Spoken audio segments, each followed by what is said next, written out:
Tonight, in our coverage, millions of Muslims come together seeking the sacred night of Laylatul Qadr, also known as the Night of Power. Assalamu alaikum and good evening. This is Muslim News Canada on Muslim Network TV. I'm Elia Batul. China has hit back at Canadian allegations of election meddling, saying it has no interest in interfering in Canada's internal affairs. Beijing's response comes a day after Canada's spy agency warned that China, India, Russia, and Pakistan may attempt to meddle in the upcoming election on April 28th.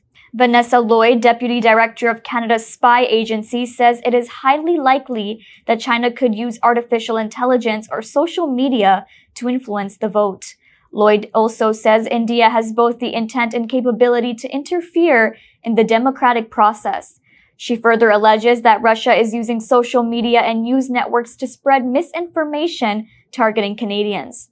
In response to Lloyd's accusations, a Chinese Foreign Ministry spokesman says China strictly follows the principle of non-interference.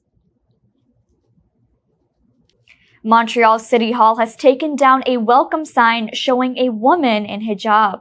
The poster has been put on display in the lobby since June 2023.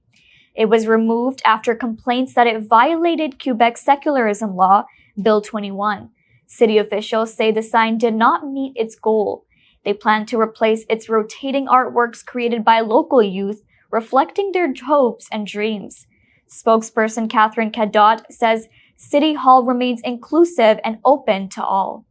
Bill 21 bans public employees like teachers and police from wearing religious symbols at work. This includes Muslim hijabs, Christian crosses, Sikh turbans, and Jewish kippahs. Critics say the law unfairly targets Muslim women, restricts religious freedom, and forces them to choose between their faith and careers.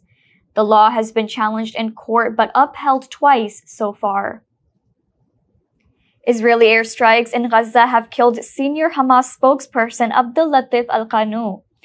Fighter jets targeted his tent shelter in Jabalia, northern Gaza. The strike also injured several others, including children.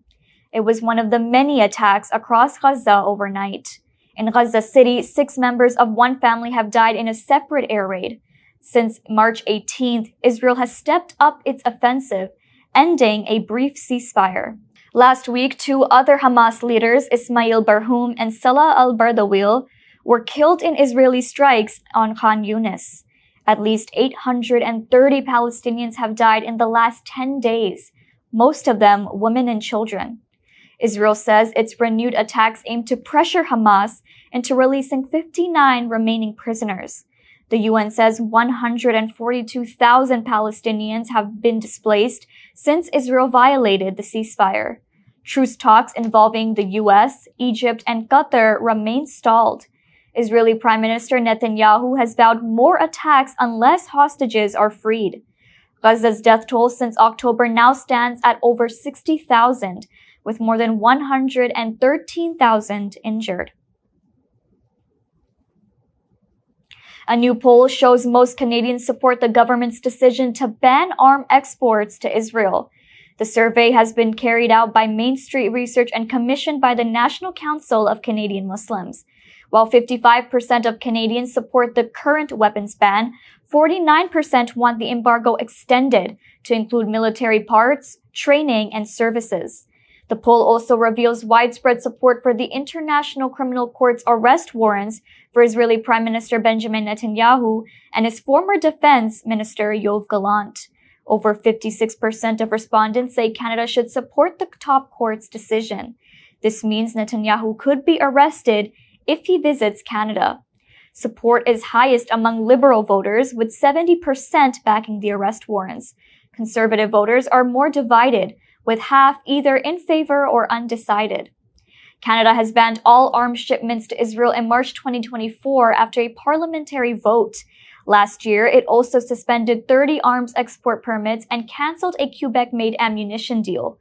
Foreign Minister Melanie Joly says the steps reflect growing concerns over Israel's war in Gaza. A prominent Canadian Jewish charity, the Naaman Foundation, is battling the Canada Revenue Agency in court after losing its charitable status in August last year. The charity faces a potential $2.5 million tax bill. The CRA alleges the foundation, which channels funds to Israel, violated several sections of the Income Tax Act. A jeopardy order imposed in December froze its assets, preventing the transfer of funds to other approved charities. These transfers could have reduced its tax liability. Despite this, the charity CEO Chaim Katz allegedly continued operations through another Canadian charity, the Emunim Fund. The CRA was tipped off by screenshots from advocacy group Independent Jewish Voices showing donation redirection after the revocation. The Naaman Foundation denies any wrongdoing, calling CRA's actions a travesty of justice. Its staff accused the agency of targeting Jewish groups that support Israel. However, the Muslim community is calling out what they see as a double standard. Muslim charities have long faced aggressive scrutiny, often being unfairly linked to terrorism without evidence. They are demanding equal treatment and transparency for all faith-based charities. Millions of Muslims across the globe gathered in mosques last night to mark Laylatul Qadr, the holiest night in Islam. The night is believed to fall on any of the odd nights of the last 10 days in Ramadan. In Saudi Arabia, a record-breaking 4.2 million worshippers packed the Grand Mosque in Makkah and the Prophet's Mosque in Medina, performing Taraweeh and Tahajjud prayers.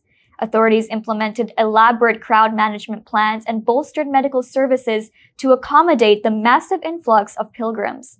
In Jerusalem, around 180,000 worshippers defied Israeli restrictions to perform prayers at Al Aqsa Mosque.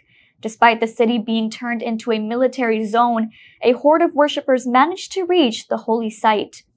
Eyewitnesses report that even those banned from entry prayed outside the compound's gates. Laylatul Qadr, or the Night of Decree, is revered as the night when the Quran was first revealed. Its blessings are said to be greater than 1,000 months. Muslims believe prayers on this night bring forgiveness and immense reward. And now for some special news for those living in the GTA, there is a special event taking place before Eid. So mark your calendars and be sure to attend with your family, neighbors, and friends. The GTA Ramadan Festival presents Jashan-e Chandrat, a special weekend of pre-Eid celebration. Note the place and time on your screens. The event will be held on Friday, Saturday, and Sunday, March 28th, 29th, and 30th at Red Rose Convention Center, Mississauga. That's all from our Toronto studios. Thank you for watching Muslim News Canada. We are a community channel dedicated to bringing you stories you can trust. Please like, share, and subscribe to our content. You can also comment to let us know what you think of our coverage. You can donate now by visiting muslimnetwork.tv/donate. For more content, keep watching Muslim Network TV.